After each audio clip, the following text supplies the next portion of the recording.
Hi, everyone, and welcome to Café IBTTA. I'm Pat Jones. My guest today is Diane Gutierrez-Scaccetti, Commissioner of the New Jersey Department of Transportation and President of IBTTA, with, as George Zalachi would point out, 87 more days in her presidency. But who's counting? Previously, Diane served as the Executive Director and CEO of Florida's Turnpike Enterprise.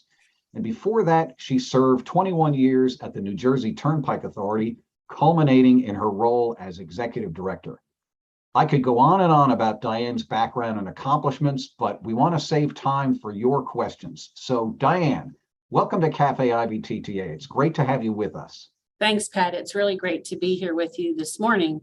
Hopefully the last gray morning for those of us in the Mid-Atlantic and Northeast. So this is a little bit of a ray of sunshine for us in an otherwise gloomy week. And, you know, those of us in the Mid-Atlantic and the Northeast, we only have a gray day.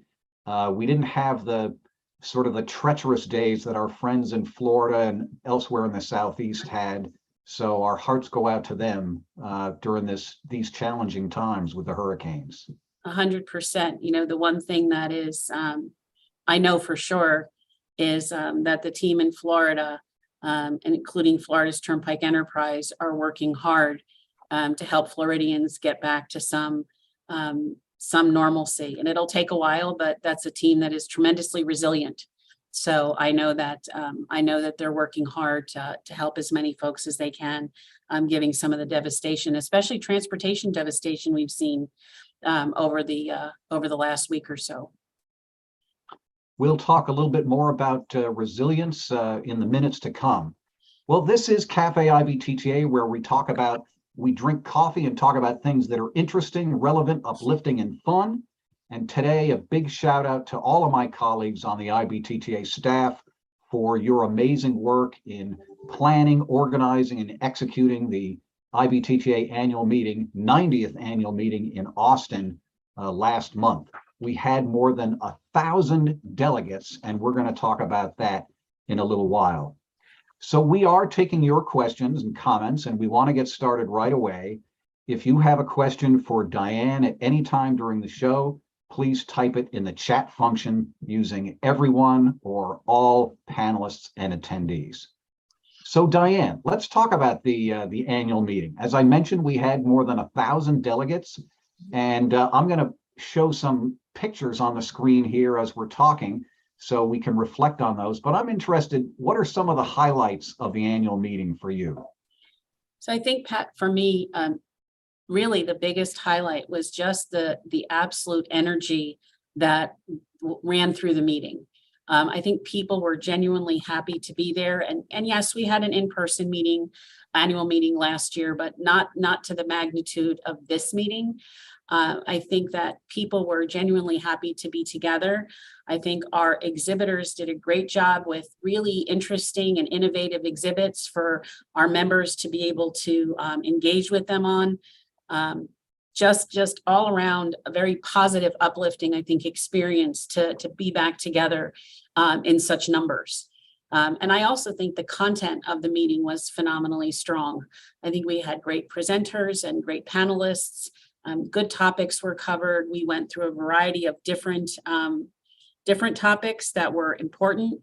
And, you know, of course, everybody knows one of my favorites was certainly Steve Farber, because I do believe in the precept that he talks about in terms of the importance of the culture of your business and how successful that culture can make you or sometimes break you. And I think he talked about that a lot in terms that we could all understand. But we had so many good events. You know, the Women in Tolling had several events, and one coinciding with our service project in Austin. Certainly the DEI committee and all the work that they've done. Our service project, where we helped domestic violence victims with the building of boxes that took actually very little time, but were incredibly important. And what you see in this picture is we put together bedroom kits and kitchen kits that the domestic violence shelter can give to families that had to leave their residence quickly to get started. Every bit of charity that we do, every bit of service that we provide is our gift to our host community. And so this project, while it didn't take us a lot of time, I think had tremendous meaning. And the women in tolling joined in that with us. And certainly we were very appreciative of that as well. Diane, since we're talking about the service projects, this has been one of your main missions for IBTTA during your presidency, is to ensure that we have some type of service project in every community in which we visit. And we've been successful this year with Orlando, with the Technology Summit. We assembled meals for U.S. Hunger. In Denver, for the Finance and Ruck Summit, we also assembled meals there for Spark for Change. In Austin, as you said, we had the Safe Alliance and assembled those kitchen and bedroom kits for survivors of domestic violence. And in Cleveland, that was our really big service project. And Kristen, if we could show that short video, that time-lapse photos of what happened outdoors in Cleveland. Let's take a look. So this is a concrete slab that we had poured days before, and there all of our volunteers are assembling this VersaCourt, this synthetic surface there that makes it much more fun and easy for the kids to play on. And if you look in the background, you can see a baseball field that was covered with weeds. And our team, our volunteers got it all cleaned up. Tell us a little bit more, Diane, about what these service projects mean to you. You know, Pat, I think for me, the concept of giving back is important. None of us can say our lives are perfect or we have everything we perhaps want. But I also often think that we probably have everything that we need. And sharing that and understanding that, to me, is really critical. You know, we do this without judgment, right? That's the biggest thing. We do it because it's something that as humans, it's important for us to do, is to give back. And there's many ways to do it. There's a way for every person that's watching this, every person who wants to give back, to have the opportunity to give back in a way that's meaningful to them. Maybe it's my mother's Italian influence, that meals to me were always important because so many things happened around the table, right? You shared memories and conversation. At the end of a school day, you shared your experiences at school around the dinner table. You know, the idea that we have so many young children who suffer from food insecurity in this country is just, it's upsetting, right? We live in a country of really great wealth. And so to me, like I said to some folks, if I come to visit you at your home and you invite me to dinner, chances are I'm going to bring a bottle of wine or a dessert or something as you know, to your home. I'm not going to come empty-handed. So when we go to a host city, this is our way of not coming empty-handed. We come offering and bearing some gift, big or small. And a big shout out to Jim Wilson and the foundation for the service project in Cleveland. They are our shining star of service projects. They always will be, just by the magnitude of what they do. And they left that neighborhood in Cleveland so much, it's priceless what they did. I couldn't say the magnitude of the impact that they had because I don't know if it can be measured. So much better, I think, for me than I could have imagined. And being part of it was just fun, right? We were sweaty, we were hot, everybody was dirty, there were bugs, there were snakes, there were things, but we all managed. Snakes, don't forget the snakes. Snakes. Because in the left-hand corner of that video, there was another group of people cleaning out a greenhouse, which is where the snakes apparently like to reside. The fact that that baseball field got cleaned the way it did, when you walked in that morning, you never would have expected we could do that. So phenomenal work, phenomenal work. And there were people who went above and beyond the call of duty. There was a project there that wasn't even on our radar screen, and that was somebody noticed that on the baseball field there were benches that were in disrepair. And what did those folks do, Diane?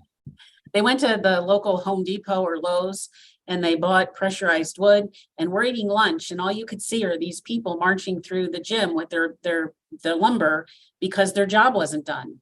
And again, that's one of the things I think about our industry is so important, it's so special, is that we work until the job is done. And I see some questions coming up about hurricanes. We work until the job is done because that's how this industry is built. And we know people are depending on us every day to get to where they need to go. So we don't say, oh, well, I can't do any more. I should do this other piece, but I just don't have time. These individuals said, nope, I'm not leaving here. I'm not doing half a job. I'm not going to have a really nice field and then have nowhere for these kids to sit when they're playing. And so again, just really to me, very emblematic of who this industry is and what we mean to the communities and the people that we serve. You mentioned a question here about the hurricane. Steve Morello asks, do you have any advice on dealing with the aftermath of a hurricane disaster in your community? And certainly you've had a lot of experience with that, both in Florida and New Jersey. Yeah, so whenever you're dealing with any kind of a weather-related catastrophe, Steve's saying he just survived his first one, and we're glad that you did.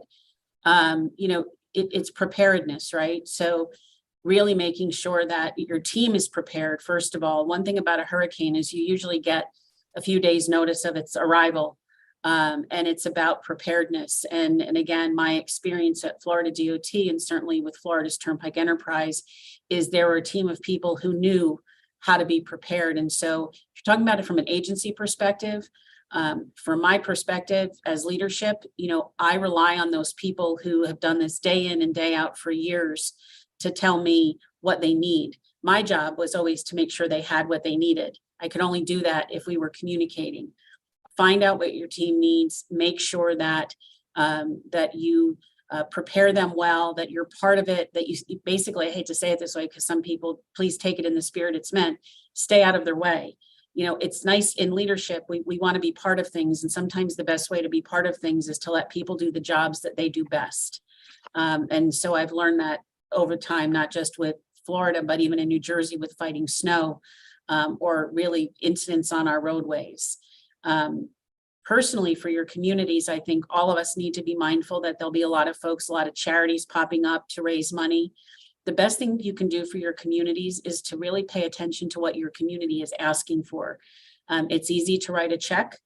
Just make sure you're writing the check to the right organization and pay attention to not overwhelming your community, right? So we're very good at, in the moment, we're sending food and water and clothes, and they don't always have the ability or the place to keep things. We've learned that over time as well, but their recovery will be much longer than this week. So even if it's 3 weeks from now or a month from now, go back to that community, and whether it's as an organization or as an individual, then ask them a week from now or 3 weeks from now or a month from now, what do you need? Because I hate to say it, it's like anything else. Once the tragedy passes, we go back to our normal lives and we almost forget Sanibel Island is going to be in disarray for months. So you don't have to help them this minute, you have to help them over time. And I think that's how we as community members can be supportive. There's no doubt the agencies and the state of Florida will be there to help them, and the federal government. But on a one-on-one basis, if any of you watched any of the news clips coming out of that, there are people who are they've lost everything. Some of them are senior citizens. 2 or 3 months from now, those same people will still need your help. So for your community, don't rush so much to get there. There's a lot of help right now, but there's going to be a need for a lot of help in the future. Diane, we talked earlier about Steve Farber, and you talked about teamwork. And one of the things he said, one of the points he emphasized during the annual meeting is to do what you love in the service of those who love what you do. Mm-hmm. Tease that out a little bit for us, what that means to you and how you've seen that implemented in the teams that you've worked with. So I do what I love every day. And is every day perfect? Absolutely not. But at the end of the day, I love the work I do because I can see the difference that it makes. And that's not a difference that you're going to find on a billboard, and maybe not where nobody's going to applaud us or give us an award, but we see the difference it makes in our communities. And here for me, what I see is when we can go into a community as this large DOT, or even the Turnpike Authority, and we're these big agencies that manage superhighways, but we can go into a community and look at a transportation issue and help them simply solve maybe something that's been a problem for years. That to me is when people love what you do. So I'm doing what I love in the service of people who love that we can help them, right? So I can go to Lambertville, who had a terrible problem with speed and pedestrian crossings. And we were talking about it for years until one of our really smart young engineers said, there's kind of a simple fix for this, and it really doesn't take a lot. It's some restriping and, maybe dropping 1 lane, 2 lanes to 1, and some parking. And honestly, I've never seen people so happy. We don't often get thank you notes in the transportation world because people expect us to do this job every day. But there are times when people will express their love back to you and their support back to you in a way that, doesn't usually happen. And it's either a nice letter or compliment to our staff, or just, celebrating a project that is done well and meaningful to them. People do love what you do, and they just, it's not Joe the pizza guy, right? Because his love is expressed, for those of you who are at the meeting, Joe the pizza guy love is expressed very specifically back and forth between customers. Ours is a little bit more distant, but it's there because people can get where they need to be, and that's who we are. Diane, you mentioned that you don't often get thank yous for the things that you do in transportation because people expect it to be well done. Let's talk about a really big project that's on the horizon for you in New Jersey and New York, and that's the Gateway project. Tell us a little bit about how that's going to come to fruition. So for those of you who follow what's happening between New York and New Jersey, beyond congestion pricing, of course, is the replacement of the 2 train tunnels that carry traffic along the Northeast corridor. And it's vitally important to this region, not just New York and New Jersey, because it represents about 20% of the economic power of this country. And so DOT in itself is not a participant in the project, but I was asked by the governor's staff to work with them on negotiating with New York.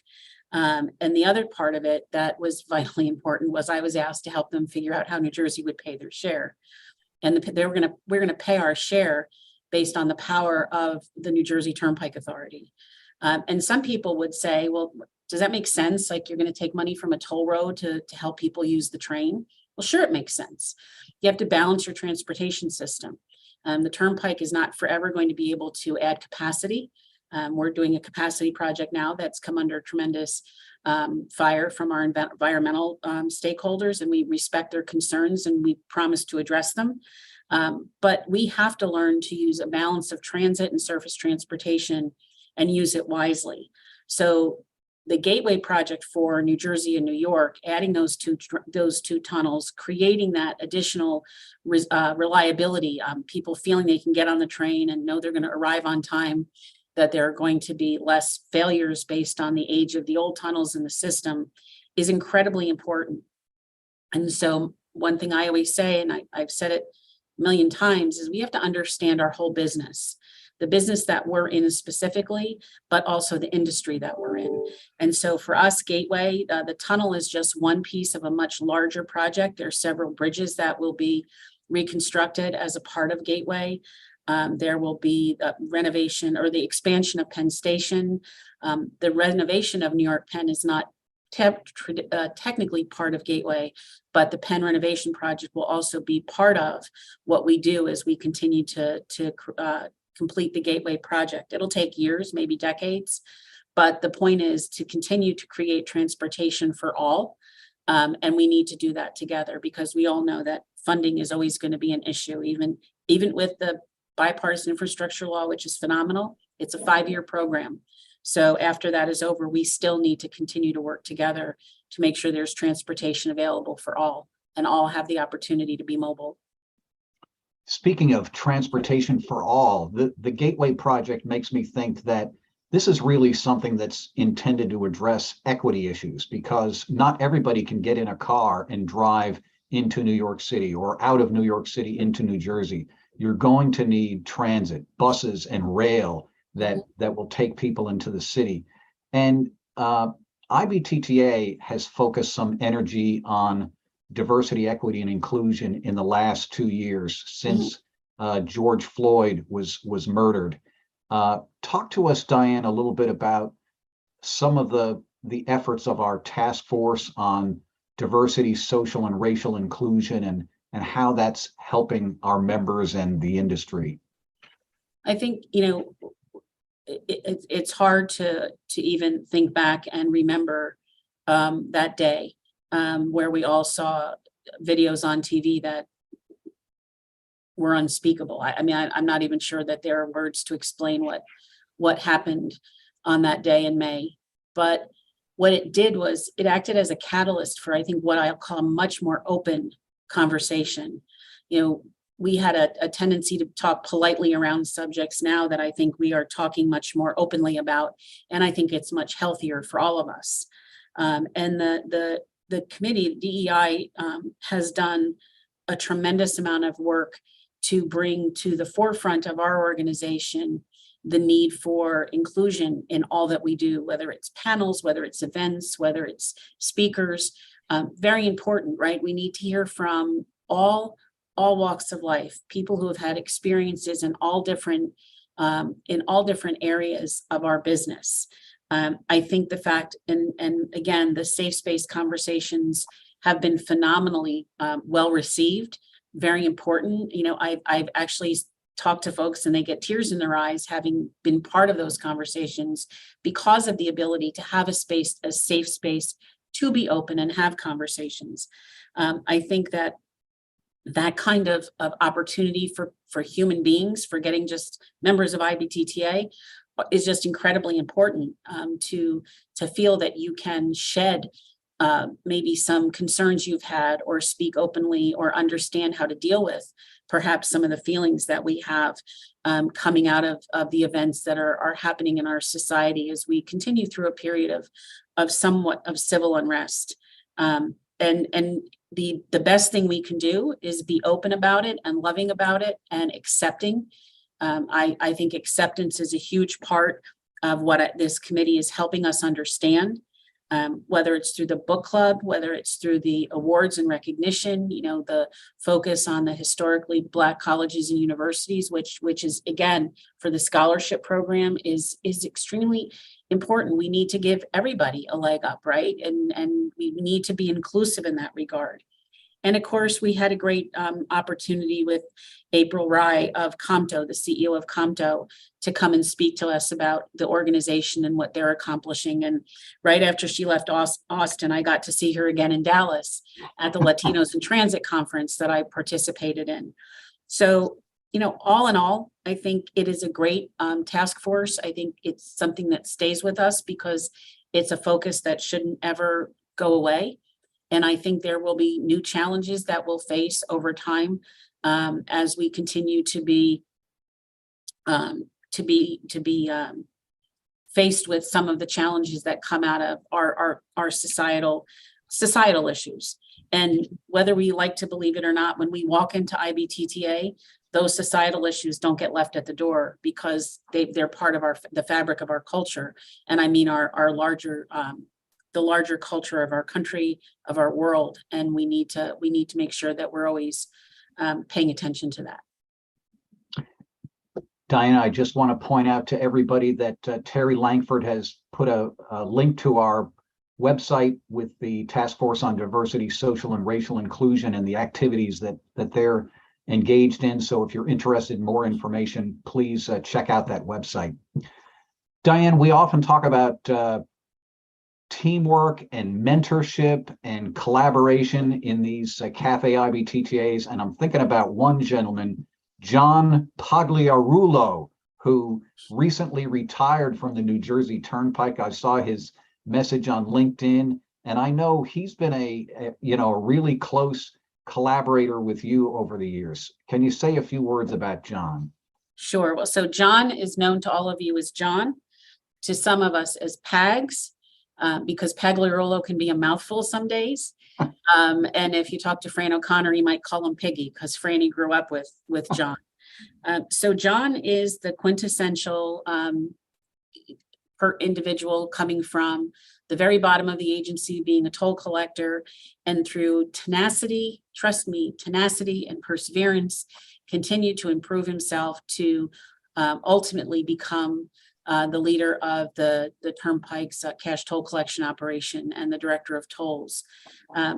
John is exactly what you see when he's coming at you.